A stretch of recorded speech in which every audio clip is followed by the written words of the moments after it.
DOW. Dits on Wrestling. Hello and welcome to the Dits on Wrestling podcast, episode 17, and my god, am I pumped up today. That intro is awesome. I've been seeking this thing out for months, and last week I finally had permission from the band to use the track for this show. And the track in question is Fly by a band called Loudmouth, late 90s, a very underrated band. And get yourself on Spotify and go check them out. I'll make sure I put the link in the show notes and a link to their social media as well, so you can check them out. But wow, I am very happy to have that as the theme, and it's got me pumped. It's got me pumped for today's episode, which is a great episode. There was some really big news this week regarding NXT, and we're going to get into that. But of course, we've got the Raw and Smackdown live highlights as the norm. But later on in the show, I welcome on yet another guest. The new direction for this show continues, and it continues today. And my guest is none other than Wrestling Twitter's big brother, Dude McIntyre. He's a commentator for Southern Hemisphere Wrestling Alliance, and he's going to be coming on to chat about all things commentating, just the ins and outs of it. And I can tell you, it's a lot harder than it seems. Don't be naive to it, folks, but you'll find out more about that later on in the show. Now, I just want to flash back to last week's show and just say how much fun that whole episode was with the guys from the Super Short Report. Boris and Bart were on, and it was hilarious. I mean, not anymore. I used to, when I started this podcast, I always used to listen to all the episodes because you worry about what you sound like, and you don't want it to come across as crap, which I'm probably sure some of my earlier stuff was, pretty terrible. I like to think I've evolved since then, so I've stopped listening to episodes back. But I actually listened to this one back when I was driving into work, and I was actually laughing out loud. I mean, those guys are just genuine and hilarious. And at some point, that act is really, really going to take off for him. And it's going to be fun to see his rise as just as an entertainment act. He's also got a new toy report out as well for those interested in collectibles. So there is that as well. He's getting a free plug here. He hacked into my show like 3 times, and I'm plugging his stuff. Unbelievable. That's the effect he has on you. But no, it was a great show. Go check that out if you haven't already. A lot of fun.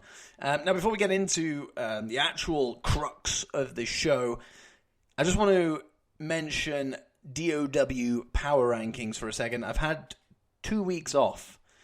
I just wanted a break. There was no real reason. I just wanted a break from it. Just kind of work out some of the kinks, trying to change it up a little bit. I was actually doing that for 2 months. I didn't realize that until I actually stepped away and went, oh, that's a lot of power rankings, for this. Next week, I will announce a new not new direction for it, but just a little bit of a change. Make sure if you have been taking part in the power rankings, and you crave to see it back, or you're just interested in it, then be sure to check in to the show next week, because I will have all the answers for you as to what is going on with it. See, I'm always giving on this show, always giving. And speaking of always giving, I can give you this podcast on another directory, and that directory is iHeartRadio. The show is now available on there. How to actually get it? I've literally just seen the email crop up on my screen as I was recording. So great timing. I am now available on iHeartRadio now as well. So I assume you just go on there and search for Dits on Wrestling, and there I'll be.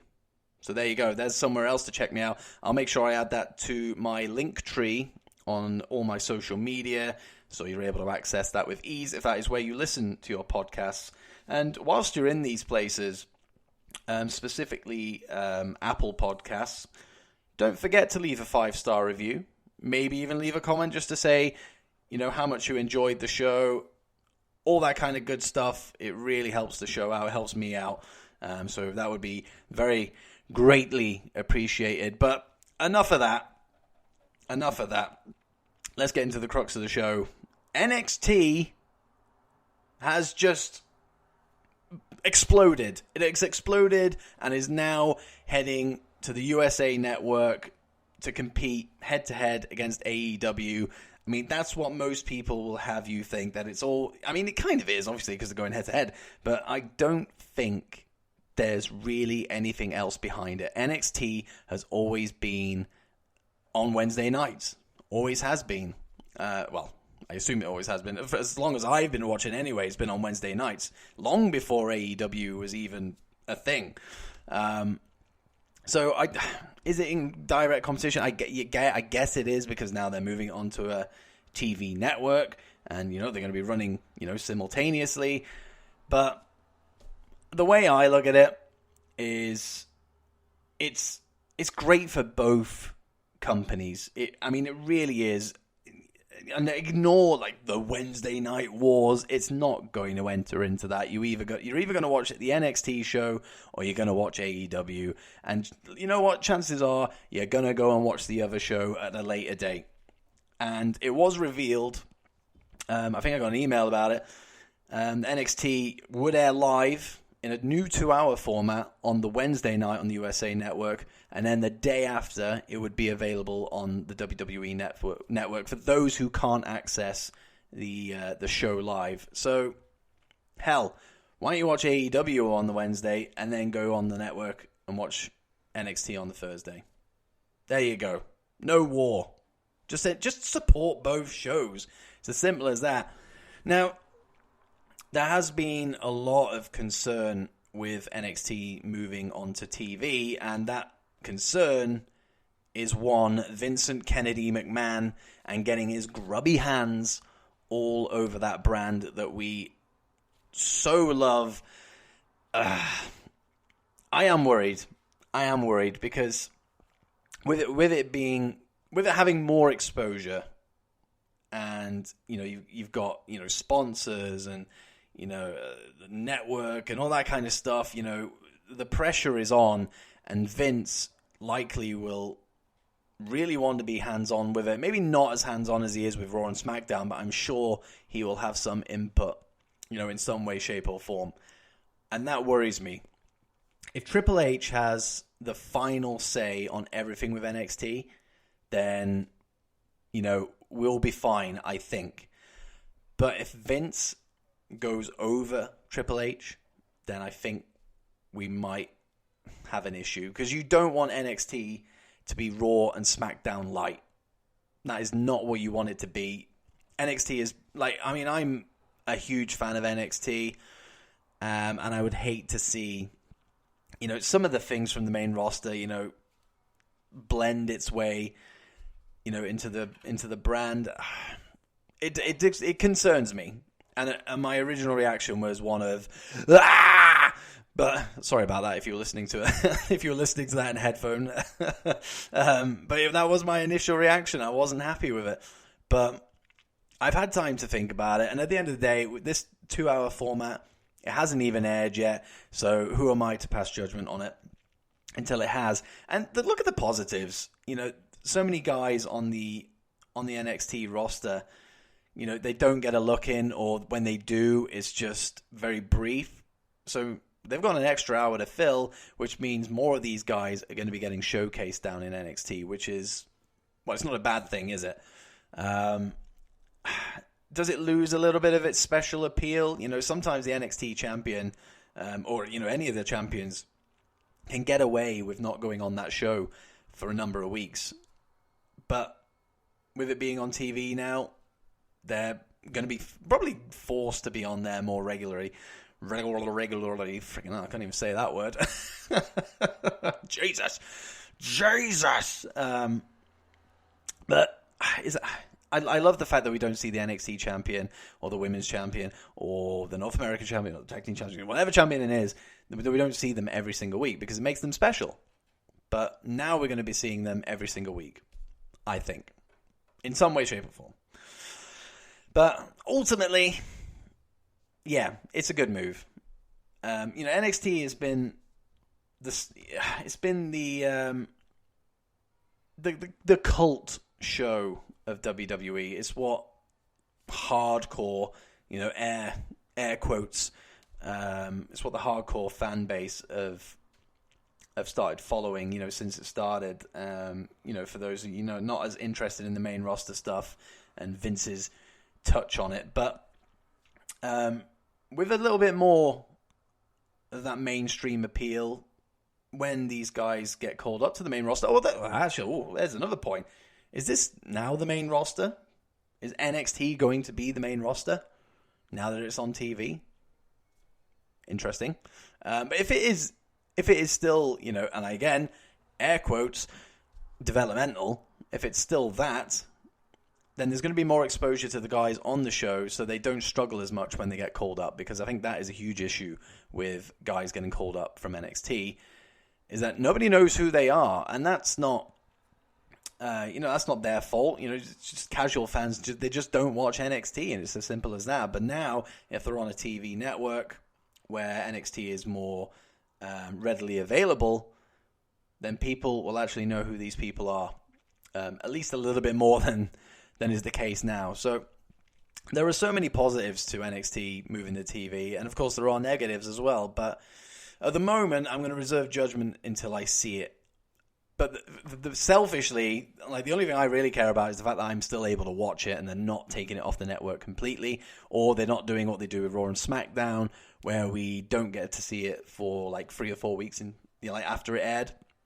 So it's really good to know that the day after we're going to have NXT, and that's when I usually watch NXT anyway, on a Thursday, so it really actually doesn't affect me at all, which is good. But I'm really excited just to see what happens, and like I said, reserve judgment until it does. I mean, we can all, bitch and moan about it, but it's happened, the deal is struck. It's going to be interesting, to see what NXT becomes, because you do have that competition of AEW. Even though I stress, I don't think it's going to turn into, a Wednesday night war. I really don't think it's going to be the case of that. It's just two companies that just happen to be on the same night.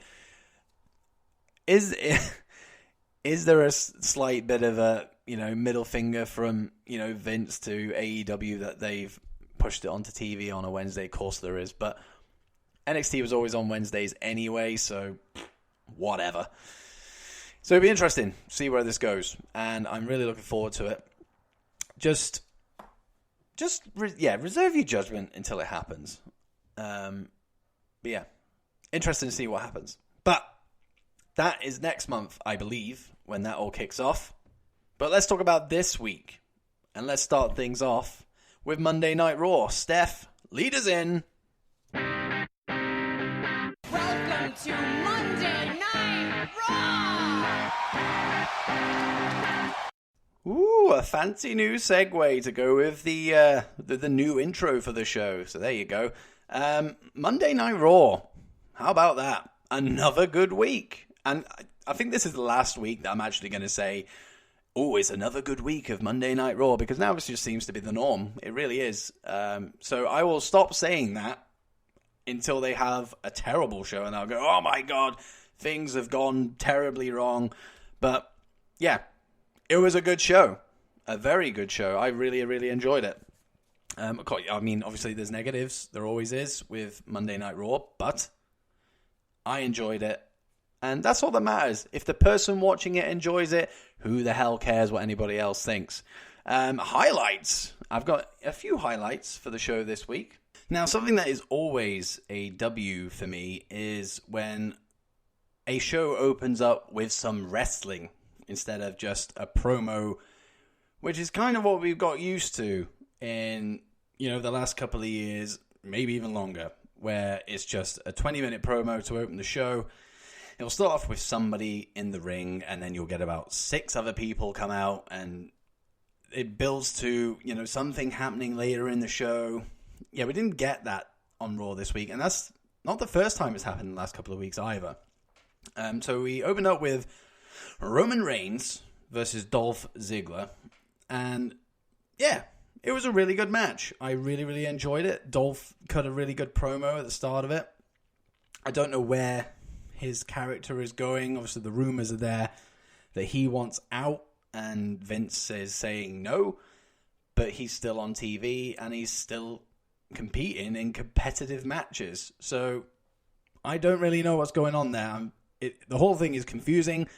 However, I am really, really enjoying Dolph Ziggler's work, specifically on the mic. I mean, in ring, I've always quite enjoyed his stuff, but on the mic, he is in rare form. You know, he's always been, you know, thereabouts when it comes to promos, but since he came back and has, you know, moved away from, it should have been me. He's moved away from that now. I mean, I was saying that he did actually say that to Roman. However, it's just the way he's going about it, and I'm invested in whatever he's doing at the moment. So that alone spells, you know, that he's doing a good job. We didn't get the berating at the end of the match though, where, you know, he calls Reigns back down after calling him a little bitch or something like that, the big bitch in his big bitchy yard or whatever it is. It just ended. So maybe that side of Ziggler is now done after, you know, Goldberg and The Miz. Who knows? But great start to Raw.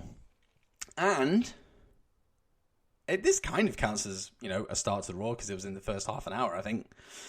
The Fiend made his presence known. And hell, I'll tell you what the highlight really is. I mean, I love The Fiend. I loved all that stuff with Jerry Lawler. But the highlight for me in this whole section was the fact that we actually saw somebody have a little bit of logic and a little bit of common sense. Jerry the King Lawler, as soon as those lights started going boom and all that kind of stuff, he fucking hightailed it. He got out of there. He got out of Dodge. How often do you see baby faces, you know, stood in the ring like, what's going on? You know exactly what's going on. You've seen this thing happen about 5 or 6 times to this point. You know, if you stay in that ring, you know, some shit is going to go down. You're going to lay on your back with a glove in your mouth, you know, and some creepy guy in a mask sitting over you. Get out of the ring. And that's what Jerry Lawler did, so kudos to him. That is my main highlight. But obviously he made it as far as the stage, and then he got taken out anyway. But that whole bit was fantastic. There were rumors that they were trying to tone down the Fiend character, but, you know, this was more or less on par with all the other stuff that he's done up to this point. So maybe they're just going to keep with it, which is very, very important that they do, because if you start toning down the Fiend, then you're just going to hinder the character, which is not what is needed when Bray is on such a high right now. And I'm liking the fact that he's attacking legends as well.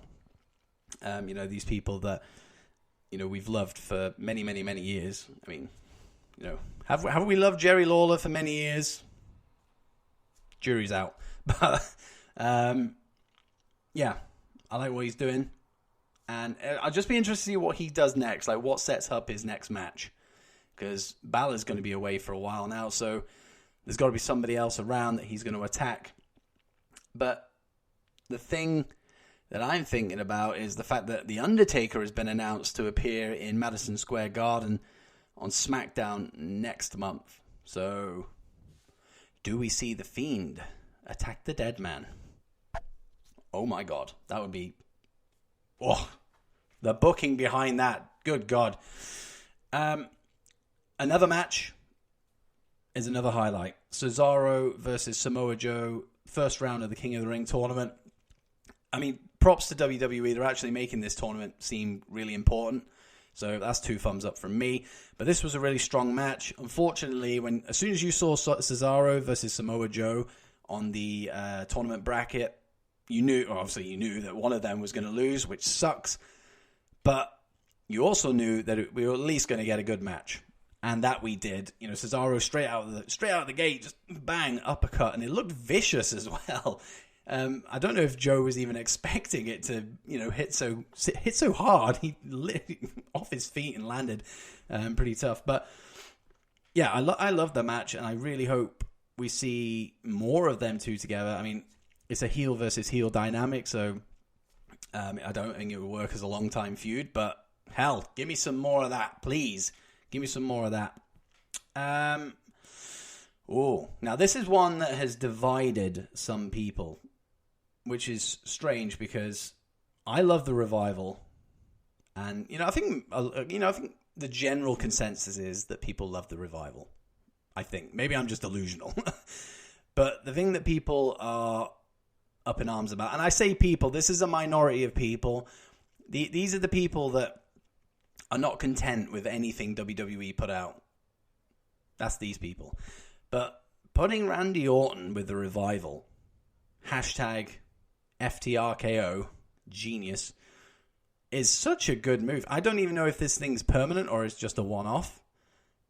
But, God, I was for it. Like, they had, they were triple teaming the guys, and just, the whole thing was just great. And it had, I loved Randy Orton when he had the legacy thing going on. So if you put the Revival with him, then you ain't getting any complaints from this podcaster. That's for sure. I'll just be interested to see how it plays out, because how do they? I mean, they feed into the New Day side of things, and by that I mean Big E and Xavier Woods. That's the Revival, and obviously Randy feeds into Kofi and the WWE title. So is it just for the sake of these two rivalries that it's just a one-off thing until the title matches have happened and gone, or is this a thing going forward? I hope it's the latter. I really do, because I actually really enjoyed that beatdown. It was very, very well done, and it was an RKO out of nowhere. I didn't expect that to happen, because I haven't seen Randy on Raw for a while. I mean, correct me if I'm wrong, but I don't think I've seen him on Raw for a while. Then we had one of my favorite moments, and this is savage. This is absolutely savage. I've actually forgotten a moment. Whoa, let's rewind. Becky Lynch cut one hell of a promo towards the start of the show. It was really, really good. Like, since she's ditched Seth, I mean, obviously not officially ditched, they're still a couple, but ditched Seth on screen, like, her promo game is tremendous. Like, she's always been a good promo, but like recently, even just interviews with, media outlets, she's half in character. Even they've been really, really good.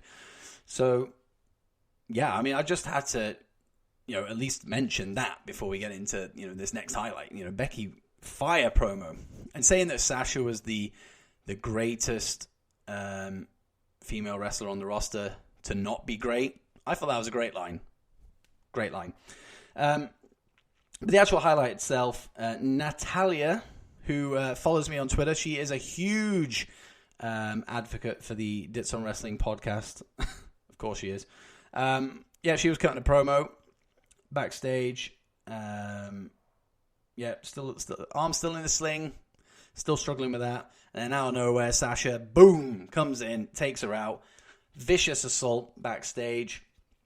And then, this is the savage bit. And I think this is the actual quote itself. Sasha says to Natalia, "Go to hell and tell your daddy I said hi." Well, bloody hell. Savage. Now, a lot of people kicking off about this. A lot of controversy around it. Why are they bringing up Jim's death on air and all that kind of stuff? But at the end of the day, the way you got to look at it, Natalia would not okay that if she wasn't fine with it. I mean, that's the bottom line. So to use it in this little thing that we got going on to reintroduce Sasha to the audience as the boss, the heel, using this kind of heat is perfect. I've got nothing against it. Natalia, I'm assuming, is happy with it as well. So, hell, who am I to complain? Now, this this next bit isn't actually a highlight. It's just something I had to mention because it kind of took me aback a little bit. Seth Rollins and Braun Strowman are the new tag team champions, which I'm not really sure how I feel about that. The OC are just starting. I mean, they've settled in to a really good role. They've come away from like that start where the AJ turned on Ricochet. From there to up until this match, they were very, very solid. They had a very strong start together as a stable, and then you have this happen, and I think it's just completely derailed the momentum. Why does this have to feed in to what inevitably is Seth Rollins versus Braun Strowman for the Universal title? I don't think it was needed. The tag team championships didn't have to be on the line in this match. It could have just been Seth versus Braun. Seth and Braun versus the OC, non-title match, and then whatever happens. Maybe they pick up the win. Who knows? Taking the tag titles off Gallows and Anderson. Yeah, I'm not really into it, but maybe they have something up their sleeves, and we'll find out next week. But that was Raw this week, and I actually thought it was a really good show. I don't really have that many complaints coming out of it, to be honest, which is the norm these days, as I said, as I opened up the highlights. Now, what did you guys think of the show? Obviously, every single week, I put these, tweets together, showcase some of your stuff. Obviously, I don't ask for permission. I just put it on the show. But at least you get a shout out. So there's that. So the tweets for this week, we'll start off with Vina MK. She said, Sasha not giving people the satisfaction of hearing her speak when they want an explanation and then just fucking people up backstage instead is the Sasha I signed up for. Absolutely. I completely agree. I've missed heel Sasha so much since she came up to the main roster. I do not count that stuff with that bad team that she was in when they first came up. Terrible stuff. I miss heel Sasha, specifically NXT heel Sasha. I think, it's the only heel Sasha, really. But I'm so happy she's come back as a heel. It had to be, really. You couldn't have her come back as a babyface because you're really missing out on some really good potential. Smart to Death, they said, about 5,748,837,838 losses ago, Sami Zayn was an NXT champion. Yeah, it does feel like he's lost that many times. It's absolutely ridiculous, the direction that he's going in or, has been in. It's a shame. I'm a huge Sami Zayn fan. So hopefully some good things are coming. Or maybe they are. Tune into the SmackDown Live highlights in just a second. Mike J. Bautista said, Randy Orton and the Revival doing a 3D KO to Xavier Woods was fire. Yeah, I loved that. It was a little bit of a 3D into an RKO. Loved it. And that's why I said I hope these guys stay together because you get more of that stuff. Tom Reek said, The Fiend is attacking Jerry Lawler. This is brilliant. It was fantastic. Just the whole thing. Let's just keep The Fiend going. Tom's a fan. I'm a fan. SAH TPW1 says, don't get me wrong with WWE and their booking of the... No, that's not what he said. Don't get what's wrong with WWE and their booking of the Raw tag team titles. There is absolutely no need to put those titles on a team that's formed for one night only. Whenever that type of team challenges, especially with Seth part of it, they always win. That's why I alluded to towards the end there. It's just pointless. It doesn't feed into the story. Obviously they had a little thing with AJ last week, but in the grand scheme of things, it didn't need to happen. Simple. Jordan Lavender said, damn, the stable of the Revival and Randy Orton really works. Yes, it bloody does. Absolutely. More of this. More of FTR KO. FTR, okay. That's right. No. FTRKO. Yeah, there you go. Boom. So those are the tweets for Raw this week, and we do have a voice clip this week. We didn't have a Raw voice clip last week because, I said last week somebody let me down, and let me down by blocking me on social media, you bastard. But this week, I have somebody who is not a bastard, and they have supplied a voice clip, and that is none other than the Wrestling with Jonas podcast. So he's been really good in supplying a voice clip this week, and here he is.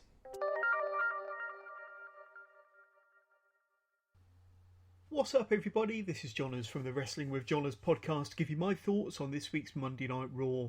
So there was a pretty good opening match between Roman Reigns and Dolph Ziggler that went 12 minutes, with Dolph getting in some close near falls and having much of the offense for what was a pretty decent match. There was only ever going to be one winner at the end of the day, though. Inevitably, it was going to be Roman Reigns. More importantly, the fans were really into this match, and it was a great way to start this week's episode of Raw as opposed to a 15-minute long promo to kill the show before it even has a chance to get started. I'm definitely liking the rivalry between Becky Lynch and the returning Sasha Banks, with Lynch delivering an excellent pre-recorded promo. I have no doubt that her match with Sasha will be a hot one. When the two do eventually meet, it will be great to see Becky defend her Raw Women's Championship against a credible contender for a change, and I for one will be hoping to see them clash at Clash of Champions on the 15th of September. It was great to have the return of the King's Court as well with Jerry Lawler. However, it was cut short following an attack from the Fiends, which got a fantastic reception from the fans in attendance. Like most of you, I can't get enough of the Fiend, and so far everything connected with Bray Wyatt's return has been stellar, from the bizarre but brilliant Firefly Funhouse segments through to the debut of the Fiend at SummerSlam through to this. I can't fault it, and please, WWE, don't mess this up. I also enjoyed how they set up the main event for tonight's show, with the OC getting involved in Braun Strowman's match with AJ Styles, setting up the match for the tag titles at the end of the show. Then we got the first of the King of the Ring first round matches, with two of my favourite wrestlers, Cesaro and Samoa Joe, knocking the living daylights out of one another in a very physical, hard-hitting 10-minute encounter. And although I would have preferred Cesaro to have gone through, in my opinion, Joe is a leading contender to win the whole tournament, so no real complaints from me. I'm definitely interested to see where this Rey Mysterio and Dominic, his son, storyline goes. It wouldn't surprise me to see a match between these two in the near future. However, I'm very dubious about how good Dominic is in the ring. And more importantly, is it even a match the fans want to see? I really enjoyed Randy Orton's RKO from out of nowhere on Big E, with Orton and the Revival laying in a beating on all three members of New Day. This segment could be setting up a rematch between Orton and Kofi for the WWE Championship, and possibly the Revival versus the New Day for the SmackDown Tag Titles. Two matches I wouldn't be opposed to seeing at the next pay-per-view Clash of Champions. Additionally, I liked the pairing of Orton and the Revival. Definitely a good fit, in my opinion. I was disappointed, however, that Sami Zayn lost so quickly to Cedric Alexander in the second of the first round matches of the King of the Ring tournament. Unfortunately, I think Sami's role in the company is as a utility player and nothing more, unfortunately. They really had a great chance to push Sami as a main event heel after his return to the ring earlier this year, but once again they dropped the ball on that one too. Don't get me wrong, Cedric Alexander is a great wrestler, but severely lacks personality, which a wrestler of the calibre of Sami Zayn has in spades. Sasha Banks showed up again to attack Natalya with the line of the night, "Go to hell, Natty, and tell your dad I said hi," definitely getting more heat on the returning boss. But the question has to be, who is Sasha actually feuding with? Natalya or Becky Lynch? Or both? Then we had a solid main event with Braun Strowman and Seth Rollins capturing the Raw Tag Team titles, defeating the OC in an exciting match, making Rollins a double champion and Braun a two-time Raw Tag Team champion, with Seth obviously being a step up from Braun's previous tag team partner, Nicholas. We all remember that one. Nonetheless, this was another fun match with the fans getting into all of the action, capping off an eventful episode of Raw, and I'm sure that it will no doubt lead to the new tag team champions getting into a feud for the Universal Championship. But will it all break down between Braun and Rollins in time for the Clash of Champions pay-per-view in just less than 4 weeks' time? We will have to see.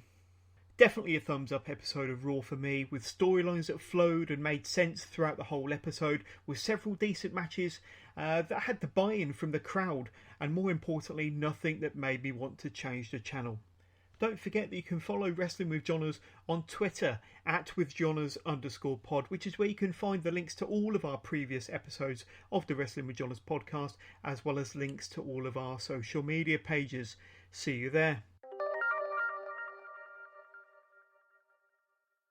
I could actually listen to that voice for weeks. I really could. Which is why you should go and check out his podcast. So obviously he gave the links right there at the end of the voice clip. Make sure you go and check that out. He's a really great guy, and I will look again in getting him on the show in the very near future to talk some graps. Now, that was Raw. Let's get into SmackDown Live. Shane, lead us in, my friend. Or not friend. You're a prick at the moment, so no. Actually, no. No, you're not my friend. Just lead us in. Welcome everyone to SmackDown Live. Another fun show from WWE this week. SmackDown Live. I actually really enjoyed it. I did really enjoy it. It was on par with Raw, actually, I think, this week. Which I hope, honestly, is the actual norm going forward. I don't think anyone should be, oh, this is the A show and this is the B show. Why can't they just both be the A show? How about that? You got Raw as the flagship, the longest running episodic TV show of all time. And then you got SmackDown, who's going to be Fox's little baby in October. So there you go. Just have them both as the A show. Because they're on level par at the moment when it comes to quality. And we, the fans, are winning in that regard. Now, I do have some highlights, of course, otherwise I wouldn't be doing this segment. It started off with Randy Orton coming to the ring and cutting a promo. Now, I did say on the Raw highlights that can be a bad thing, but this was a good promo for two reasons. The content was good, and it was short. There you go. And Kofi coming out and being, a bit intense, a bit unhinged. He got the steel chair after beating Orton down. The Trouble in Paradise out of nowhere was great. But he eventually made his way to get a chair, trapped Randy's leg in there before the Revival came out and made the save. I like this Kofi. I really do like this Kofi. Randy is in his head, which I think is the whole point in this. He's made him snap twice, which has led to a fresh take on the Kofi character. And that rubs off to, Woods and Big E as well. Now, somebody actually tweeted this, so I'm just going to repeat what they say. I'll obviously say the tweet when we get to that part. But this is Kofi's best rivalry, best feud since he's become WWE champion. The SummerSlam match aside, everything around it is great. So I'm not asked about having more Randy and Kofi. As far as I'm concerned, this thing can run for another 2 months. And I think they'll have enough fresh, interesting, exciting content just to keep us glued. And hopefully when they do meet at Clash of Champions, which is inevitable, hopefully they erase the memory of the SummerSlam match. So fingers crossed for that. But it was a good opening to SmackDown. Really good opening. First match highlight of 2 for the show. Apollo Crews versus Andrade. We've seen them face off recently. And yeah, they've always had, good chemistry with each other. And I think, again, that was showcased on SmackDown this week. Really good match. The right person went over. As soon as you saw the tournament bracket, Crews versus Andrade, I think it was always obvious that Andrade was going to pull out the win unless they were going to, surprise us with a bit of a push for Apollo Crews. But if you're going to back somebody at this point, you back Andrade. He is on fire. He's obviously come away from the Rey Mysterio feud on a high. So I think it would have been wrong for him to lose this match. And it was a good match. Vega, obviously, interfered, got involved, as is the norm. But I don't care. Andrade's a heel. She's a heel manager. Just let it happen. just accept it. But no, it was a good match. Good first King of the Ring match for the SmackDown brand. Now, I mean, this whole segment, I actually don't really remember it, to be completely honest. I was watching it, and I was doing something else at the same time. I can't remember what it was. I was probably, playing on my phone. But the moment of bliss with Bayley and Charlotte, the highlight for me from that whole thing, and I put it on Twitter the moment I saw it, was Bayley launching Charlotte from her chair. That was the highlight. I don't remember anything around it. I know that it was, something along the lines of, Bayley, because I'm the champion, therefore I'm better than you. Valid point, I guess. But it was the actual chair throw that I really enjoyed. She put some force into that. It was really funny. I mean, that's how good it was. I was actually, whatever I was doing, I looked up and went, whoa. I actually had to rewind it because I literally saw Charlotte halfway in the air, and I went, oh, I need to rewind this and find out what's going on. And then, whoa, launched her out of her seat. She could have actually really hurt herself there. But, Bayley just, she didn't hold back. She did not hold back. Oh, it was funny. I've got all the time in the world for that. But it's going to have its complainers. That we got Charlotte and Bayley again. I'm not fussed. I'm really not. We're going to get a good match out of it. Ember Moon's just had her chance at the title at SummerSlam. Who is there really to step up? I mean, you do have obviously other women on the roster, but they're kind of in the tag division at the moment, and they seem to have been labeled with that tag. Sonya, Mandy, the Bukkake Warriors. They're doing their tag thing. So who really is there apart from Ember Moon, who has just had that chance? Charlotte. So I don't care. It's going to be a good match at Clash of Champions. So let's just enjoy it. Let's just enjoy it. Then we had, this was good. We had Buddy Murphy versus Daniel Bryan in singles competition, and Buddy Murphy won, and he won clean. Yep. He's no longer the best kept secret. We are now fully aware of what he is capable of. I mean, for the most part, not many people watch 205 Live, so this is really their first exposure to him. But, if you're a hardcore fan or you just happen to like 205 Live, I am one of those people, then you will have seen the really the good amount of matches that Buddy has in his back catalogue that have been great. And he threw another one on top of the Roman Reigns one last week. He threw another great match out there this week with Daniel Bryan, and he won. So he's gone from not appearing on the show for ages to then appearing, just obscurely in a backstage shot when Roman had scaffolding thrown on him. And from there, he's had two very, very good matches back to back. One against Roman Reigns, a loss, but he looked very, very good in defeat. And then a win over Daniel Bryan, who was WWE champion just earlier this year. So there you go. Onwards and upwards for Buddy Murphy, it would seem. They are my highlights for the show. Obviously, there was more stuff that happened. You had the Kevin Owens thing that went on. People moan. I always go back to what people think. But I just like to give my take on what people think sometimes.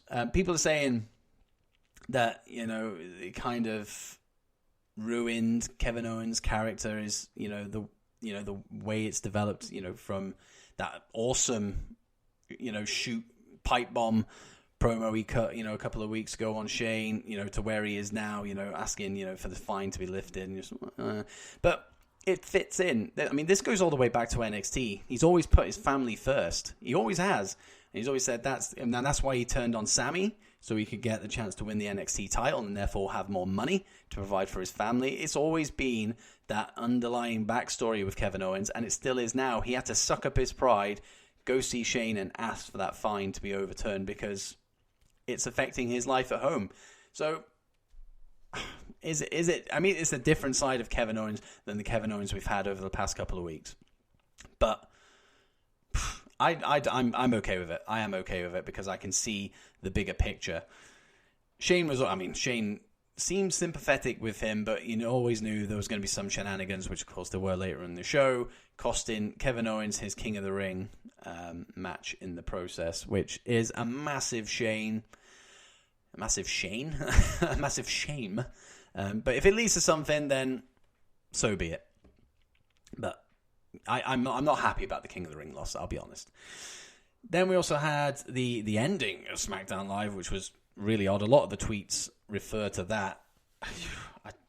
Ending these things on cliffhangers on wrestling shows are odd, because we had, obviously, Reigns, kind of perplexed about who the hell's this guy.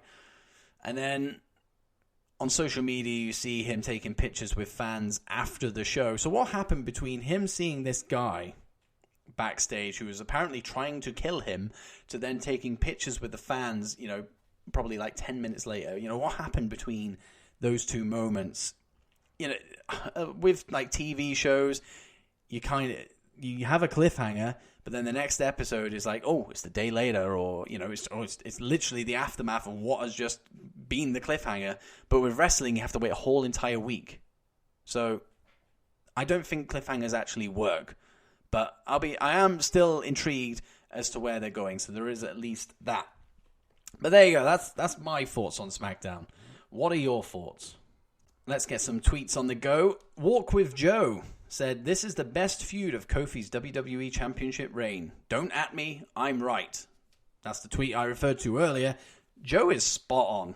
He really is spot on. Like, put Randy and Kofi together, people with proven chemistry together, SummerSlam match aside, you're going to get good stuff. And we got good stuff this week. We've had good stuff, continuously since Randy started feuding with him. So, yeah, I'm with you on that one, Joe.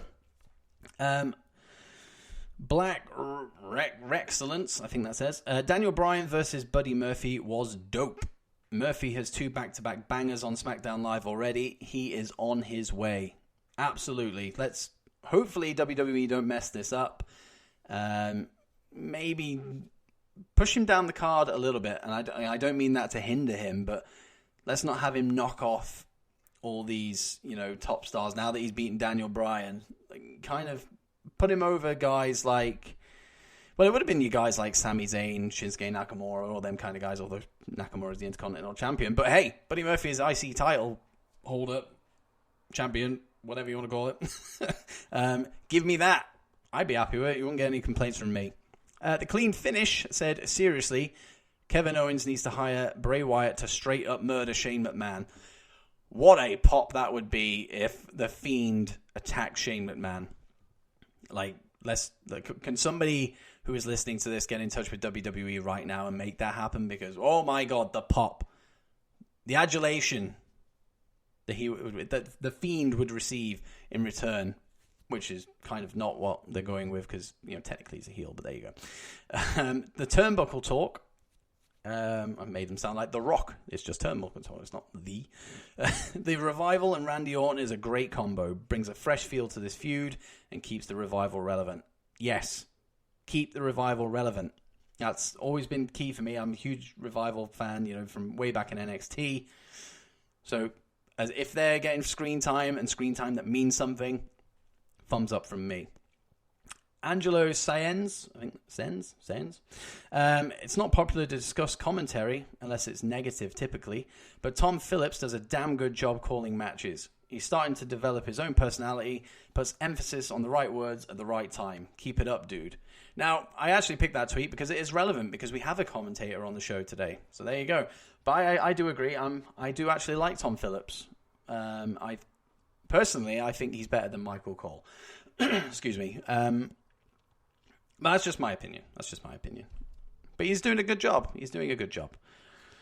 Lightning KF said, we went from, another commentary, we went from Vic Joseph killing it on Raw to Byron Saxton and David Otunga just killing everything last night on SmackDown. Good Lord, the announcing team on the main roster is pretty weak. Vic Joseph was really good on Raw. I have to say that. I forgot to mention that in the Raw highlights. Byron Saxton, I'm actually okay with Byron as a commentator, to be honest, but David Otunga, get him off the mic. I have no I have no care for that man on the microphone. I have no care for that man in general. I don't really have any feelings towards Otunga, only that he needs to stay away from the announce booth. There you go. And finally, Colin the Wrestling Fan said the Sami Zayn, Miz and Nakamura segment was quite interesting. Hopefully Sami and Shin can work well together and build each other to where we know they belong. Now, let's not forget they had that incredible match at NXT TakeOver Dallas, where they were like megastars in that match. One of my favorite matches ever. That imagine them working together now and hitting that level again on the main roster. It's a long shot, but we might get there. Hopefully, I mean, despite Nakamura having the IC title, I think a lot of people forgot that he actually was the champion. You know, he didn't defend the belt at SummerSlam, or not even on the kickoff. Hopefully putting these two together will mean that we get something for them going forward. No more Sami losses, no more Nakamura irrelevancy. Fingers crossed we get something good. And those are the SmackDown Live tweets, which means we can only go one way, and that is straight into a SmackDown Live voice clip from one Zachary Shiloh. I think that's how you say your name. If I've pronounced that wrong, I do apologize. But let's get into Zachary's voice clip.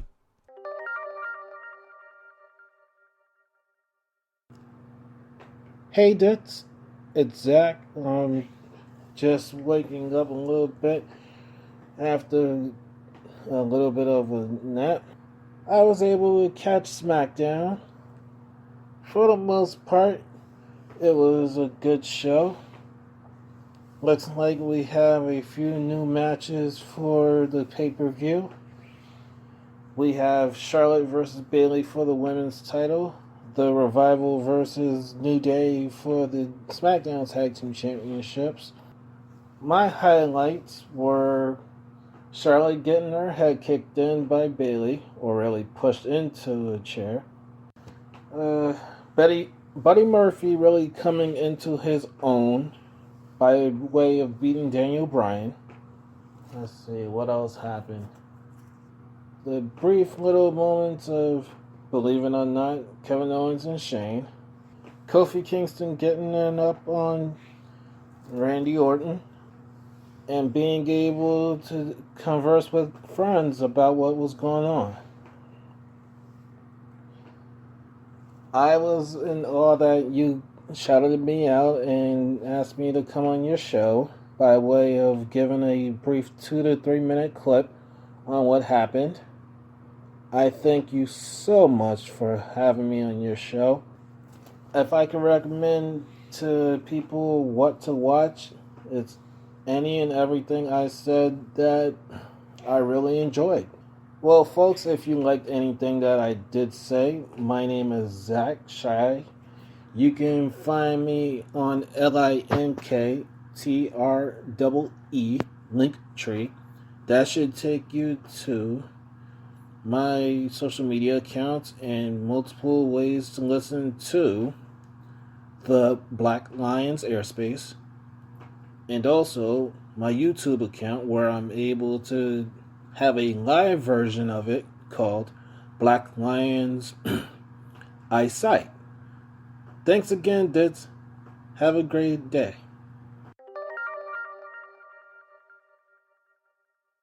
I love the fact that Zach probably actually literally just woke up and then threw that clip together. Like I love that.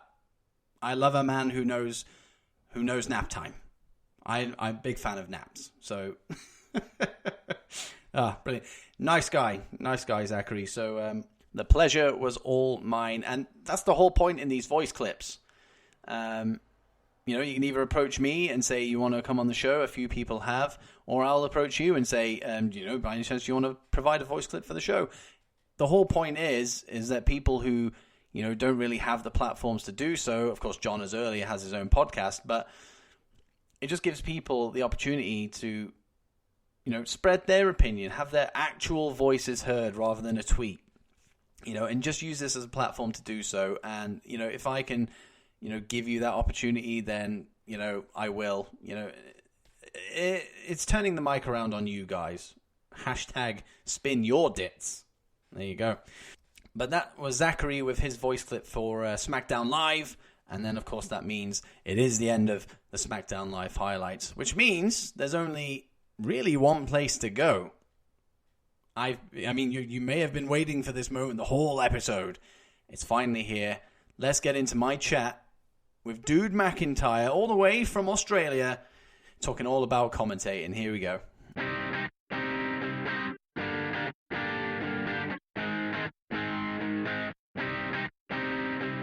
It is time for that guest portion of the show this week, and I'm actually very excited about this one because not only have I got somebody who has cut his teeth into the industry himself as not only a commentator but a ring announcer as well, but he's also actually, I'd say he's actually quite a heavy presence on wrestling Twitter. Like, I always refer to him as the big brother of wrestling Twitter, and I know there's a lot of other people that do as well. Like, if you have some trolls on your back, this is the guy you need to go to. And I'm, of course, talking none other than Dude McIntyre. How are you doing, buddy?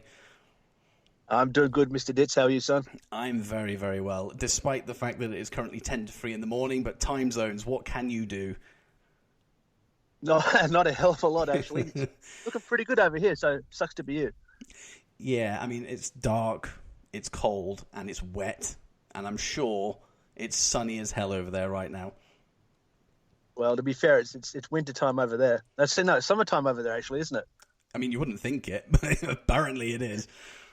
Well, it's winter time, and I'm looking up at a clear blue sky, and the sun's out. That is depressing. That is very, very depressing. But yes, I do refer to you as the APA, the Australian Protection Agency.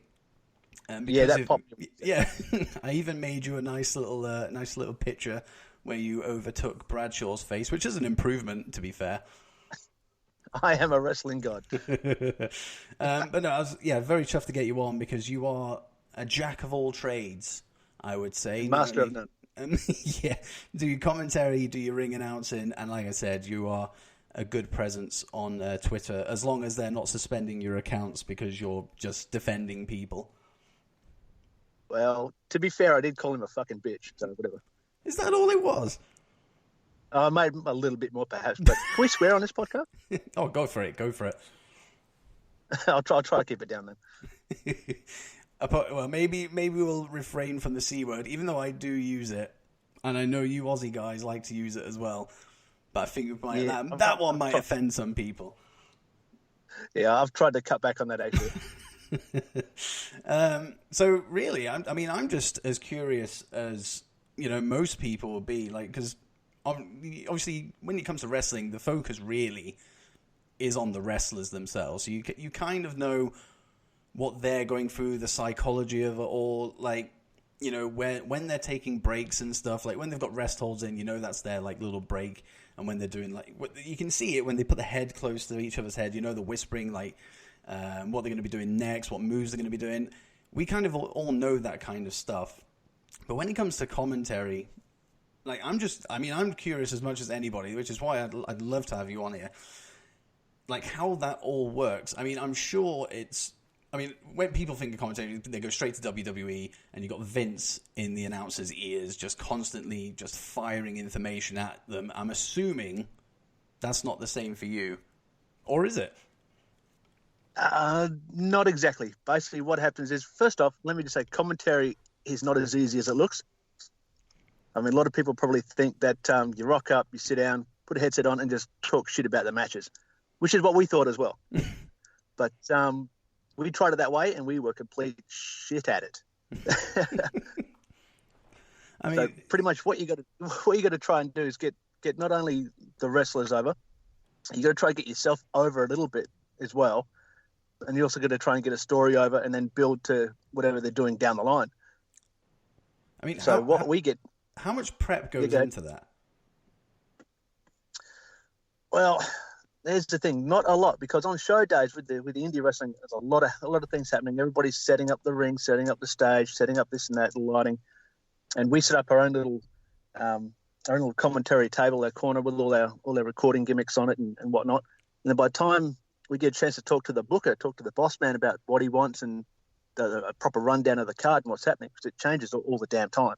So you could announce a card 2 weeks in advance, and by the time you get to the show day, it's changed 3 times. So once we get a talk to him, he runs down a little bit what he wants us to cover, the type of things he wants us to really push and get over. It's about 10 minutes before the show starts, or before the fans start coming in. So we kind of wing it. We make our own little notes in the meantime, but yeah, we wing the whole thing. I mean, that is... I mean, how long are the shows on average? They can go anywhere from 2 to 2.5 hours. So you're winging that and just completely... Well, not completely, but mostly just improvising for 2.5 hours. Yeah, we're on for 2.5 hours. We're just basically calling whatever we see, and then trying to make it entertaining and informative for people who've never seen wrestling before. I mean, that alone sounds like I mean, I wouldn't personally be able to do that. Like, I forget what I had for breakfast, never mind what I'm supposed to be remembering for a 2.5 hour show. So kudos to you for even being able to do that. That's where ring announcing sucks. I'm not the best ring announcer, because you got to go and remember to say this and say that to get the people into it, and all this information you got to pass on. So he tells me, and 5 minutes later I've forgotten. So I wing that too, and end up forgetting whole segments of stuff. See, that was going to be the next thing I asked you. Like, how do you actually remember, where people are billed from, their weights and all that kind of stuff? Because I mean, wrestling fans, we do every now and then. You'll walk around the house and you'll pretend you're a ring announcer or whatever, for like 30 seconds, and you'll try and announce somebody coming down, and then I get to like where they're from, and then I just stop. I would be absolutely terrible at that. You want to know a little secret? Do it. We do exactly what the WWE do and everybody else. We make that shit up. See, I genuinely thought it was real. That what they was coming out with was genuine. You've blown my mind with that one. Or maybe I was just so naive. It's real to me, damn it. Well, there's no truth and consequences in New Mexico, so figure that out. Fair enough. So, of course... But really, sorry, go ahead. What we really do is basically, I mean, the guys, they come up to us before a show if they've got any special moves planned, and we get the names of the moves or what they call it and everything like that. But they don't go through, we don't know how heavy they are or how tall they are or none of that stuff. So once we're in there, once we're announcing the matches, if something pops in our head, we got to try and make them bigger than what they are to this crowd of people. Otherwise, they're just another jabroni walking down the ring. So we got to build them up. So, have a guess at how tall they are, have a guess at what weight they are, and just make up maybe a nickname for them even. So you could actually decide like a wrestler's character. Really, you have the potential to do that for somebody, and then if they like it and it sticks, then you've pretty much given somebody a name. That's pretty cool. Yeah, because we got this bloke here. His name was Flying Ryan Allen, right? And he's big into heavy metal, big into death metal, stuff like that. He had his own band and all this sort of stuff. But while he dressed in the black and he wore the leather jackets and things like that to the ring, because he's a high flying dude, he got stuck with that Flying Ryan Allen nickname, which was pretty lame, right? So we take it upon ourselves, because he didn't want to be called Flying Ryan Allen anymore. So we put it upon ourselves. One day we just started calling him the Death Metal Maestro. It's an improvement. That pretty much stuck. Yeah, that stuck. Well, and it fits. So things like that, we can just help people out, and if something's lame, we just make it better. See, I never realized that the relationship between the announcers and the talent was actually as close as that. That's actually really interested me, because you kind of just think of them as separate entities. Yeah, well, in the indie stuff, especially out here, I mean, everybody does everything. So, I mean, you're helping them set up, you're helping them pack down. You go to their training sessions, you do stuff. You're always around them. So it's like one big family. So you got to have good communication to make the show go, really. And to be fair, it actually looks like you've got a decent family. Obviously, it's Southern Hemisphere Wrestling Alliance that you are a part of. Yep. And also West Wrestling.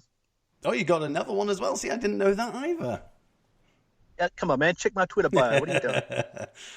See, I haven't done my research. That is on me. That is on me. So do you do commentary, ring announcing for the other company as well? I do. It's actually owned by the same bloke. So he actually owns half of WA Wrestling. So he's doing all right for himself. He's doing okay. He's got a big dream. He's got big plans, and he might seem pretty not much happening at the moment, but he's got big plans, and he's actually putting a lot of creative and different and unique ideas out there, and he's making a go of it. I mean, I'm along. That's what I was going to say, because I did actually look at some of the video packages. Cause I think you run the Twitter, don't you, for the company? Am I right in saying that? I do. Once I get off my ass and actually do something with it, yeah. And so I had a look at some of the the video packages that are thrown together for them, and you did a recent video for the mid-year Rumble, and just mid-year. So the graphics and stuff that you threw together, like when you think of an indie show, you don't really get that kind of production value. So that alone is, I mean, you can kind of see where he wants to go, and the fact that he's willing to put that extra little bit of effort in with production values, like, is a 2 thumbs up from me. And I think it looks very good. I mean, there's a lot of talented actual individuals out here as far as videography and photography and all that sort of stuff goes. So if you're willing to put in the time and the effort, you can really make a difference and make it unique. And I think that's one thing that's good about the wrestling industry anyway, is that you could just be, a photographer just starting out, or a video editor just starting out, and these kind of places are really, really good for these guys just to go in at entry level and they can just experiment and just see what works. And that seems to be the case with you guys as well, that you've got, these talented guys that, just come in and then they've just blown it out of the park. Obviously not everybody will, but these guys have had that opportunity to do it, and they've succeeded at it, and they're only going to get better with experience. So it's really good, I think, what the wrestling industry kind of offers these people, as well as the other talent, like your referees, your ring announcers, your commentators, all that kind of stuff. But yeah, I mean, wrestling is awesome. I mean, that's all essentially it boils down to. It is. It's the love of wrestling, really. Our production guy who throws all those videos together is also our head cameraman. So he's the one who organises all the promos. He records all the promos. He puts them all together, and the whole kit and caboodle kind of comes out of him. And he edits the shows as well. So he is a jack of all trades as well. Most definitely. You can find him on Twitter, actually, under Spoiler Alert Reese. That's him. See, I might have to track him down and get him on and find out his point of view for running the show. Nah, screw that cave troll. You don't want him on. I'll be sure to pass that on. A really good one. He's a good bloke. So how did you actually get into commentating? Did they approach you, or was it just something that you actively seek to be a part of? Well, funnily enough, we actually, me and a mate of mine who I met through, this is going to be the nerdiest story you've ever fucking heard. We met through a wrestling kind of group chat type of thing, where a whole bunch of people who obviously never met in real life used to get together, talk about wrestling, things like that online. And what we'd do, we decided to make our own little wrestling federation up. So we'd give ourselves little gimmicks and give ourselves book some matches type of things for an event. So whoever was against another person, they'd go on and cut promos against them, write all these elaborate promos and things like that. And whoever got the most votes from the other people for their promo would have gone over in that match. And then a third party would actually write up the entire match. Follow what I'm saying? Yeah, I'm with you. It's nerdy as hell, but it was really cool. I actually won the championship, so I'm happy about that. So how long ago was that? Oh shit, that was maybe 5 years ago now. Oh Jesus. Yeah, it was maybe 5 years ago. We've stopped doing that. That crumbled. It's like the XFL, that crumbled. And so I met a fella through that, and we became friends. We lived in the same town. And one morning we were watching WrestleMania. So I think WrestleMania. Which one was it? Which one was it when Rusev faced Cena? And they had that tank and all that whole gimmick. I want to say 31. 31, you reckon? Yeah, I think it was. Yeah, because it was Sting, Triple H, and Seth Rollins cashing in on Reigns and Lesnar in the main event. I'm pretty sure that was 31. I think. I'll take your word for it. 'Cause with Somebody will probably call me out on that. Yeah, probably wrestling nerds. No, my memory is shithouse when it comes to recent wrestling events. I can remember everything like the 80s up to 97, 98, maybe 2000 at tops, and then the rest of it just kind of floats over my head. So anyway, we're watching WrestleMania, and we're coming up with these stupid ideas. And I think Rusev come out on the tank, and we had this brilliant idea for Cena to come out like Apollo Creed did in Rocky IV with the whole coming to America thing, and all the sort of type of stuff, and dressed up as James Brown singing and all these gimmicks. And we just looked at each other and thought, we should write this stuff down. We should record this stupid shit. No, we got nothing else to do. So let's make a podcast. All right, let's do that. So we made a podcast up, and first it was about WWE stuff, and we thought, well, this is crap because everybody and his dog is doing WWE reviews and everything else. There's like 50 billion podcasts on it. But yours is the best, I must say. Thanks. I know you don't mean it, but thanks. I do mean it. I've only got one finger crossed. Come on. I'll take so it. anyway, from the WWE stuff, we transitioned into more of the Aussie indie scene, especially around the Perth area, because nobody was doing that. We thought, well, those type of shows are really good. We went to an explosive pro wrestling show, EPW Perth, one day. That was my first actual Aussie indie show. And that blew me away. I'd kind of lost a bit of love for WWE because they were going through that shitty period. I was like, wrestling, whatever, there. But this one ignited my thing. So we got right into that. We'd done that for a few years. Got to meet a lot of people, got a lot of different shows. So everybody kind of knew us from that, from the podcasting days. And it came to our attention that the SHWA were looking to put commentary to their shows. We thought, shit, that sounds like a good idea. We can do that. So we approached the booker man. We approached the boss, and he knew us already. We'd spoken to him a few times about different things. And he said, yep, sweet. We'll give you a trial. Come up next month, and we'll do a dry run on a show. So we rock up, and do you think we done a dry run? You just go straight for it? He threw us straight into the swim pool with the sharks. Here you go. You're okay. You'll be... And we got to choose what we wanted to be. So my mate wanted to be the heel. He wanted to be doing the color. And I thought, okay, well, stuff it. I'll be the babyface play-by-play guy.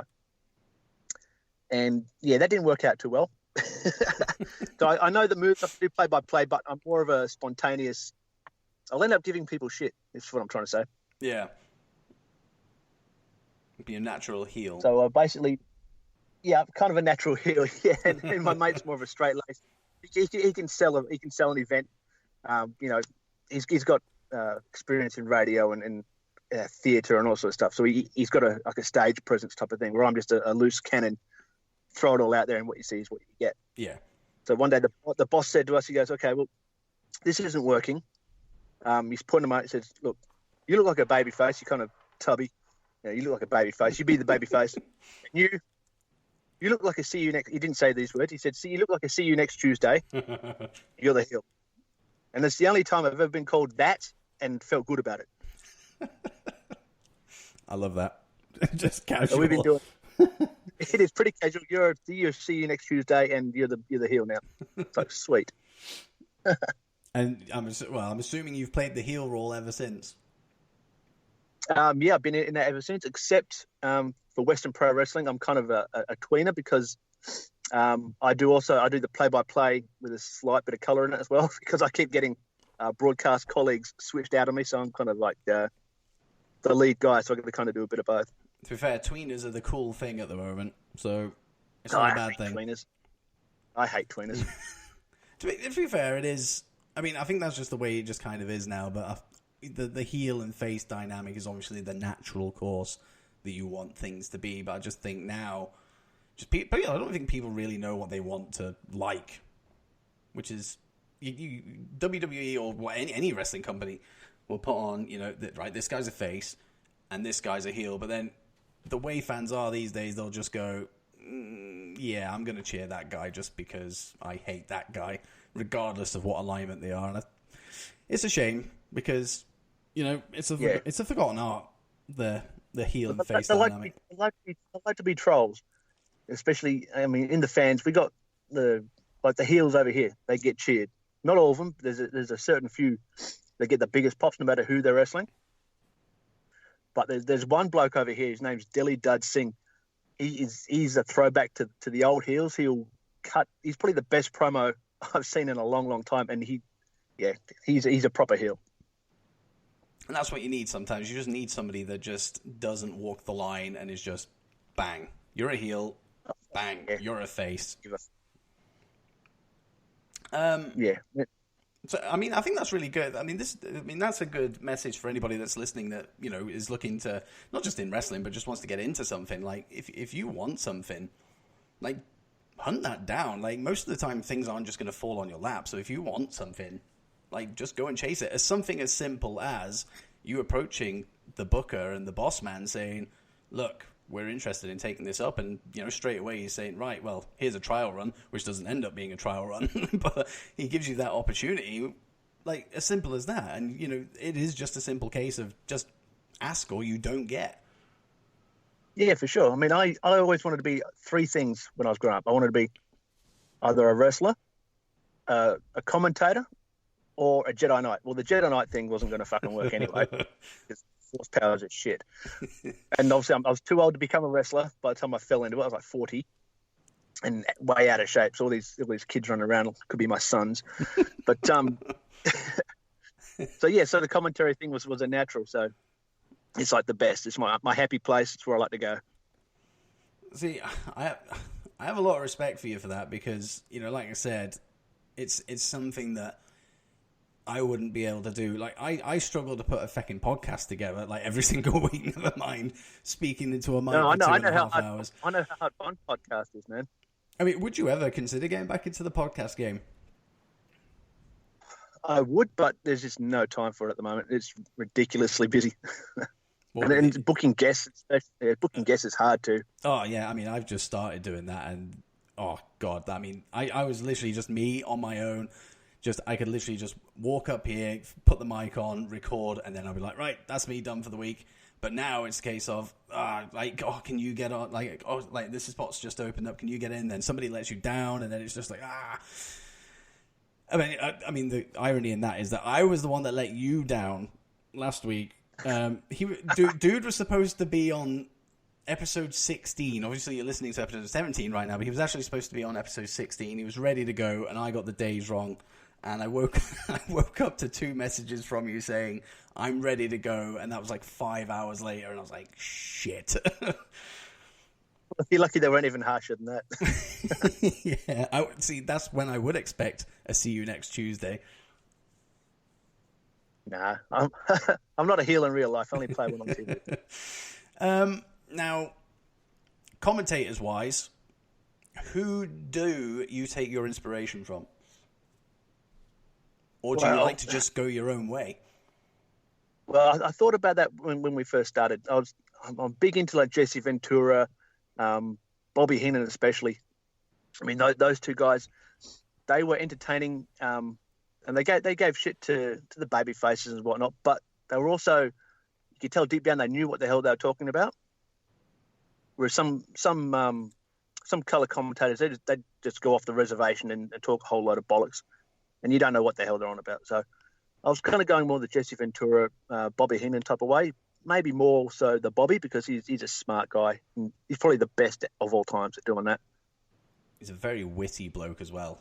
Very quick. Oh, for sure. He was definitely quick. But I did like the banter between, say, Jesse and Gorilla, and also like Bobby and Gorilla. That was the type of banter I wanted to get between me and my broadcast colleagues. And I love saying that word too, broadcast colleagues. It's really fun. And that's the thing as well. As soon as you said that you were a heel commentator, literally the first name that popped into my head was Bobby Heenan straight away. Because I think that's the go-to. You think heel commentator, Bobby Heenan. That's who should pop into your head, not the likes of, I don't know, Michael Cole when he was the anonymous GM's fucking bitch or whatever he was doing that week. Oh my God. No, somebody said to me, they wanted me to be like Corey Graves, going to be like that type of, almost a tweener type of deal. And I just looked at him and said, that's not happening. I'll go be myself with a tinge of Bobby Heenan. How's that fly for you? I mean, that's a winning combination for me, so it should be for everybody else. Well, it's working so far. I mean, just out of interest, like, what do you actually think of Corey Graves as a commentator? Obviously, he's translated over from wrestler to the announce booth. Like, how do you think he's done over the years? Because I think he's been doing it now for at least 3, maybe 4 years, maybe even longer than that. Yeah, I actually don't mind him. I think he's pretty good for what he does and for who he's sitting next to, and having Vince and whoever else bellowing in your ear for the whole show. I mean, that can't be easy, having somebody yelling at you what to say, and you try and make it sound natural and everything else. So big ups to him. But I'm also a big Nigel McGuinness fan as well for what he does. Oh, absolutely. Big Nigel fan. His timing with Morrow is spot on. I mean, he says what he says, then he kind of gets out and lets the other bloke take all the credit and have the big calls. But what he does say, and when he does say it, you listen to it. I'll tell you what, like Beth Phoenix obviously joined the NXT team a couple of months ago. Like, she has 2 very, very good announcers to learn from with Mauro and Nigel. So, like, she's going to be... I mean, hopefully it doesn't go the Percy Watson... Although saying that, Percy Watson came out of his shell towards the end and then he left. So hopefully Beth Phoenix... Because she's completely new to it as well. Like, hopefully she can build up her skill set when it comes to announcing. Because I've heard her on a couple of podcasts saying exactly what you said. It's not as easy as it looks. And people just assume that you sit behind a desk and you just call the match. No, there's so much you got to try and get over. Excuse me. But yeah, there's. I mean, you don't obviously think about it, but it's always in the back of your head trying to get a move over or explain why somebody's doing something and get the emotion of the match over as well. That's the key. I found that Jim Ross did to get make an average match good, good match great, and a great match a classic. There's those extra little details that you can give the fans, but at the same time, not say too much. Yeah, I mean, you let with Jim Ross. Obviously, I mean, for me, Jim Ross is obviously second to yourself, the best commentator of all time. And he's above me, just very just. Yeah, but he gets a lot of flack now, and I can kind of see where people are coming from. Like, he doesn't have, the flow and just everything that made him such a great announcer like 10 years ago. But he's still got it. Like you said, though, when you're trying to sell a story and a moment, like the most recent one for me is when Jon Moxley came out at Double or Nothing. Like, Jim Ross was on absolute form there, and you just think that he'd never lost it. So he's still got it in there, and he was able to sell that moment just perfectly. And he made you think of the biggest thing in wrestling. Exactly. Ever. And that's a hard thing to do. Like, I find it really hard to put things over. Like, it probably is a little bit my voice as well. It's just monotonous. It's just one tone. It doesn't go higher. It doesn't go lower. But actually, I've heard some really boring ass podcast voices, and yours ain't one of them. Well, I'll take that. But yeah, I can see how difficult it would be, because you are essentially a huge part of the story. Yeah, I mean, if we talk too much, it takes away from the match. If we have too much banter, it takes away from the wrestlers. So it's a really fine line to choose when to let the match talk, and then choose to when you talk. Because if you try and put something over too much, say if the first match, the curtain jerker match, somebody does a big move, a run or whatever, does a big dive, you have to sell that, but you can't oversell it. If you pop too loud and too much, you keep going from there. Say the second, third match, big moves, you the same tone, the same volume, the same. Oh my God! Holy shit! That's the most incredible thing I've ever seen. By the time you get to the main event, what do you got left? And what are they going to do? So they do their big spots in their big match, and you're doing the same thing you did in the first match. You're going to sound like a total tool, and then you're not going to get that particular moment in that match over. You modulate every single thing you do and think about where it is on the card and the importance of that move to that match. You've got to get it over, but not get it over too much. And the last thing you want to do is hinder the guys in the ring as well, who are just trying to, especially at indie level, just trying to get themselves over, and they don't need some fucking commentator at ringside, either just being completely OTT or just not even attempting to put their stuff over. Like you said, there is a fine line, and that is where I think is probably the most difficult. Yeah, for sure. And it also helps if you know what you're talking about. Yeah. If you try and commentate and you don't know wrestling, even the slightest little bit, it all goes to shit. I mean, we've seen that big companies bring in broadcasters from, sports networks and stuff who, yeah, they might be fans of wrestling, but they don't know it. And you can tell. I don't know what his name is. I mean, he was at Double or Nothing with Jim Ross and the masked guy. Again, don't know his name, but he was good. The masked guy was good. But the actual guy who came from the sports background, he was okay. But you could see he was struggling with it a little bit. And WWE have done it before. They've brought in, people who have got sport network backgrounds.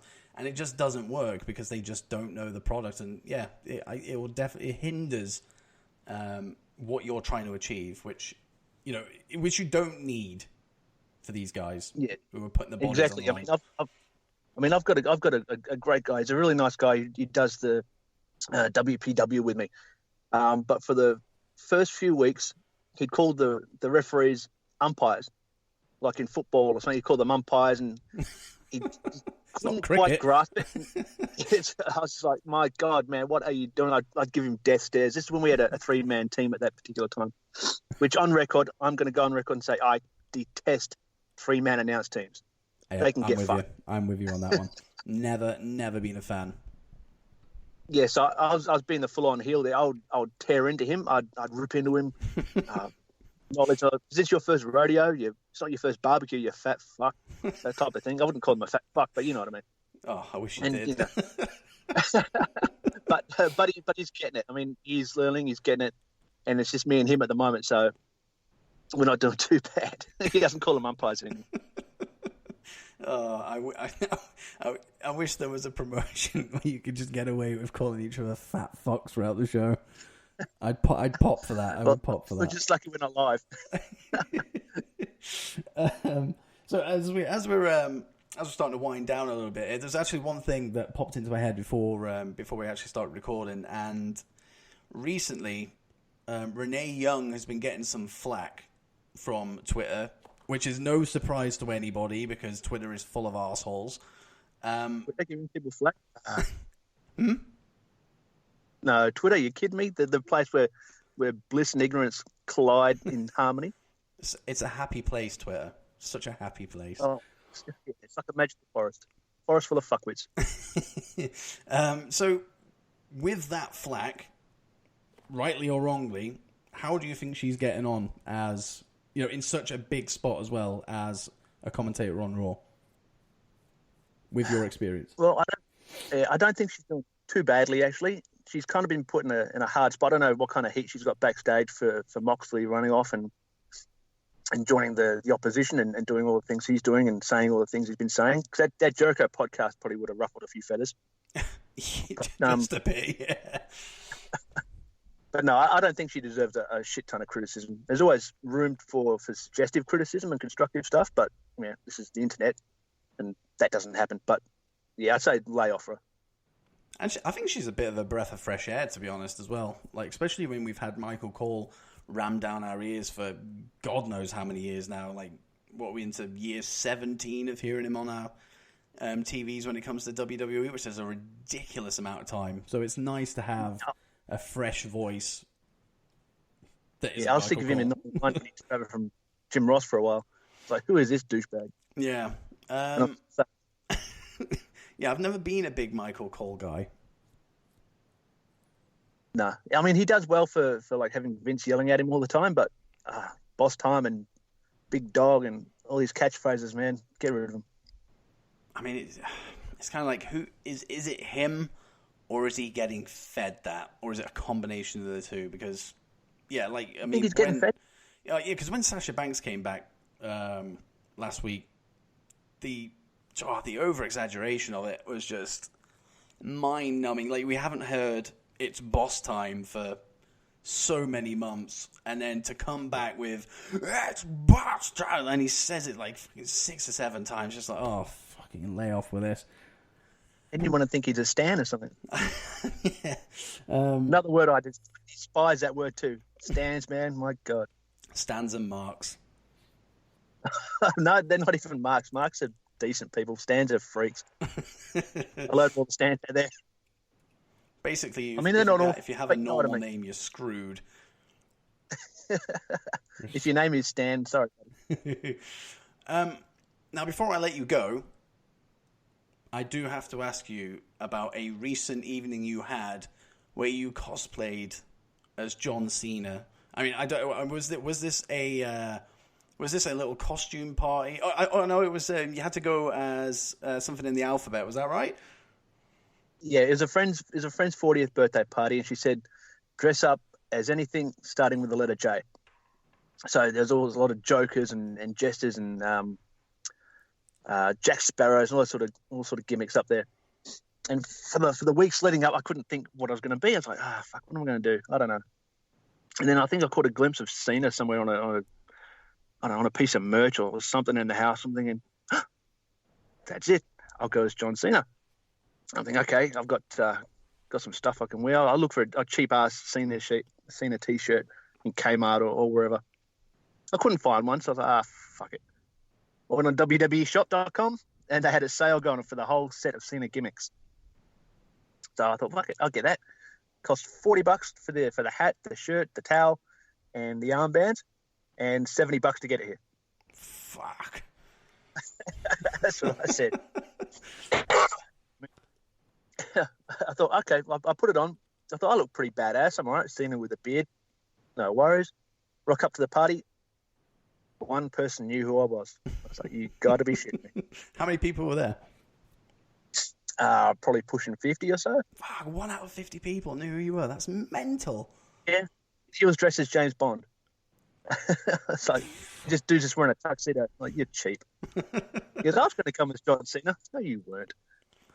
That is, I mean, John Cena is like, if you were to talk to like somebody who didn't follow wrestling, they'd probably go The Rock, Hogan, and John Cena. Yeah, for sure. That's mental. I know, it blew my mind. I was wearing the Never Give Up hat. I had seen it's got all the gimmicks and all the messages on it. Somebody came up to me as I was sharing a tequila shot with him, and honestly told me when I walked in, he thought I was one of those like a caseworker or one of those community workers spreading messages and shit like that. I'm like, you got to be fucking kidding me. Maybe that could be seen as last gimmick. Yeah. Oh man. But I mean, did you remember most of the evening, or is it a blur? No, I remembered it. It was good times. Tequila shots go down well, but not the next day. And mixed with wild turkey and dried ginger, it's fun. See, I do love. I mean, I've never done one personally, but I hope at some point in the future that I do. But I love like seeing like groups. I mean, obviously in this case it was just yourself in the wrestling cosplay, but like when groups of lads and girls and just groups of people in general just get together and just throw on wrestling stuff and then just get absolutely hammered. I don't know why I find it so appealing, but it's always, I mean, there's always an impromptu wrestling match in the street or something like that, and it's just or the cup on each other. Yeah, I saw one of the guys I follow on Twitter. I saw he went on a stag do recently, and he dressed up as Bret Hart, and he had somebody in a sharpshooter and all that kind of stuff. And I was just like, I need that one day. I need that in my life. As long as you do the sharpshooter right, it's right over left. Yeah, I mean, he did say he did it wrong, so at least he knows for future reference. You got to accept when you get these things wrong. Oh, of course. It ends up looking like a Scorpion Deathlock then. Yeah, which is not what you need when you're dressed as Bret Hart. No, definitely not. If you're going to throw that out, get some black and white face paint on, but don't disrespect the heart. Come on now. I could actually speak to you for fucking ages about just commentary and all that kind of stuff, because I'm sure there's so much more stuff to dig into that we haven't touched on. But I hate like long. I don't know about you, but I hate like long podcasts. They just drive me insane because I never actually end up finishing them, which is always. No, it depends. It depends on the guest. I mean, to be fair, like you are a very good guest, so I'm sure this is going to suck people in. I remember we had Gino Gambino on one time. Actually, we had him on twice. But Gino's that kind of guy. You can have him on 15 times and still not get sick of him. I mean, that is the ultimate guest there. Oh, yeah, he's a friend of ours. Gino's good fun. But so we had him and we were sitting there and he was sick as a dog the day before. And he's like, guys, I've got diarrhea. I'm gastroed up. And he had to wrestle that night too. Ooh. Sitting there at the arena, we bought him a care package of whatever you give somebody who's got the shits. And he popped for that. We got him some Voss water and stuff. And he's telling us his stories. He's the most amazingly funny man, the kindest man you'll ever meet. He's just a special cat, old Gino. But he's telling us a story with him and Jag Harley Jackson, New Year's in Japan. It's the most insane story you've ever heard. I think he puked up all over like a Swedish model and Josh Barnett from the UFC. They carried him out. He was wasted that night. That's a hell of a story. But he wanted to come back on and tell us another story. He said, look, I'm going to save this one for part 3. This will blow this other story out of the water, but we need a lot of time to tell it. So, but once that happened, he went to New Japan and we closed the podcast down, so we didn't quite get that third story. I need to hunt this guy down. I will act on your behalf and find out the rest of that story. Oh, you have to. Or check out Drawing Heat. I think you can still get it on under the Wrestle Radio Australia account on Libsyn or on iTunes. Or if you just ask me, I'll probably share it on the Twitters. I'll share that episode. That was a funny as fuck episode. Do it. I will hunt that down and I will listen to it. That sounds like a funny story. I'll put the link up. I'll link it to you. I will link it to you forthwith, and you can share it around and get people laughing at Gino Gambino. Oh, I love that. And I don't think you could top that either. So before I let you go, this is where you can put yourself over. So where can we find you on social media? Plug the hell out of Schwa whilst you're here. Like, the floor is yours for some plugging. Okay, let's plug away. All right. You can find the Southern Hemisphere Wrestling Alliance fans on they're on Facebook, also on Instagram at Schwa Wrestling, and on the Twitters at Schwa Perth. Find us there, hit us up. All the good stuff goes on down there when I can get around to it. But also Western Pro Wrestling, they're on Instagram at Western Pro Wrestling, and WPW Uncensored, which is our adults only shows. We got a different offshoot, if you want to call it that. We do a pub show every month, and it gets pretty rowdy. So find those ones, people, and you can look for them on their website at westernprowrestling.com.au. Links to tickets and all that sort of good stuff goes on through there. And personally, well, you all know who I was before. Dude McIntyre on the Twitters. I'm not there anymore because Twitter thought I was some kind of jabroni and they kicked me off. So go to @TenaciousDMC and give me a follow. I'd love it. And I always love talking to new wrestling people, even the ones who don't know wrestling that much. And like I said at the top of this chat, like, if you need somebody to have your back when somebody's kicking off at you and just being a twat, Dude McIntyre is the guy that you need to call on, because, like you said, you just tell it how it is, and you will put them back in their box. So they are definitely somebody, you are definitely somebody that they need on their timeline and in their followers, for sure. Yeah, like my bio says, I just call it like I see it, man. But no, thank you very much for coming on, and I would love to have you back on again. Obviously, there's quite a few like moving parts on the show, so like you can join me for some Raw Smackdown highlights, or if there's a pay-per-view going on, we can get you in for that. Like, I'd love to have you back on. It's been a pleasure. Yeah, I love that, man. Whenever and whatever you want to do, I'm in. Happy days. Well, thank you very much for coming on. No worries, man. It's been a pleasure, and hopefully this episode does pretty well. I'm sure it will. Like, I've got the name. I've got Dude McIntyre. That sells itself. Oh, good Lord. You're going to get, like, unsubscribers now. Definitely not. But no, thank you very much, buddy. There we go. That was Dude McIntyre talking all about commentating and his ill-fated turn as John Cena. Very, very fun chat. Really good bloke. That was actually my first interview that I've done. I mean, I know him from Twitter and all that kind of stuff, but he is in the industry, being a commentator, being a ring announcer, all that good stuff. So this is actually my first kind of interview. So I'd be curious to, hear your thoughts on how that went, because, interviews are something that I'm going to want to conduct, moving on into the future. I want to make it a regular thing. So it's easy just to get somebody on and talk about wrestling, but when you actually, posing questions to people, it's a little bit different. So I'd be curious to know, how you think I did, where I can improve, if you enjoyed it, if I did well, all that good stuff. I always accept constructive criticism and feedback in general. So there you go. But no, that was a really good fun chat. Really, really hope to have Dude back on again in the very near future. And yeah, we'll just shoot the shit about wrestling in general, or we'll pick a topic. I do have a tag topic series in my back pocket, so he'll probably join me on that one. But that was a really fun chat. We do have time for a quick question before we close out the show. So Paul asked, his handle on Twitter is Raw and Smackdown. He has asked, what do you think is going to happen with Alicia Fox if the story is true about what took place at SummerSlam? How many more chances do you give her?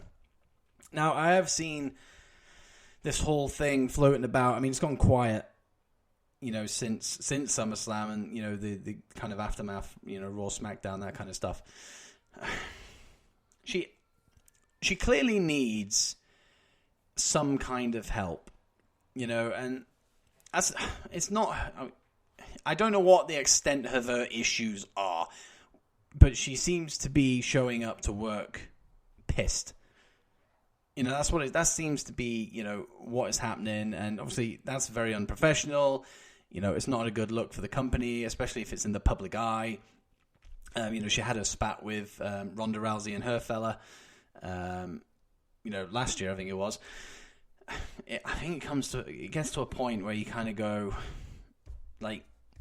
you're not really, you're not really playing the game here, Alicia. So do they keep her? I mean, they can help her. They can help her with whatever issues she has. She clearly has, some underlying issues. So, WWE, could back her and help her out. And, hopefully she can get over the hump that she's in. Oh, cameo appearance there. But yeah, hopefully she can get out of that hump and, set herself on the road to recovery. But how many chances can you really give somebody now? But you can't just ditch her. You have to.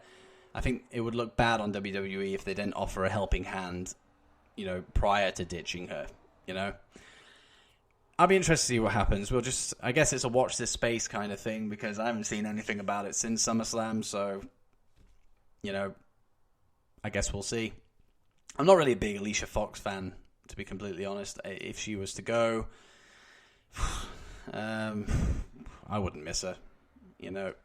She hasn't really been a thing in WWE for a number of years now, so yeah, maybe it's best to just get rid. But there you go. That is Paul's question this week. Always, every single week, give me questions. It doesn't have to be wrestling based. I love Q&As, big fan of Q&As, and I wanted that to be a thing on the show going forward. It has been on here, for a number of weeks now. Let's keep that going. But that is all we have time for today. I've really enjoyed today's show. I don't know, I feel like I have a different feel to it. Maybe I've evolved as a podcaster from a week ago. Or maybe I just don't have the distractions of Boris and Bart. Who knows? But no, I really enjoyed today's show. Dude McIntyre, great guest. Voice clips, thank you very much for dropping those in, guys. And all the tweets that I steal. But ultimately, thank you for listening. Of course, that's the thing that really means the most. If you're not listening, then I'm talking to myself. But you can listen to the show Apple Podcasts, Spotify, Stitcher, Spreaker as part of the SLTD Podcast Network, and now, apparently, iHeartRadio.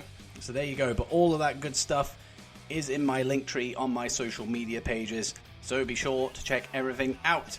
Once again, thank you very much for listening, and I will see you guys next week on the Dits on Wrestling podcast. All right, yeah!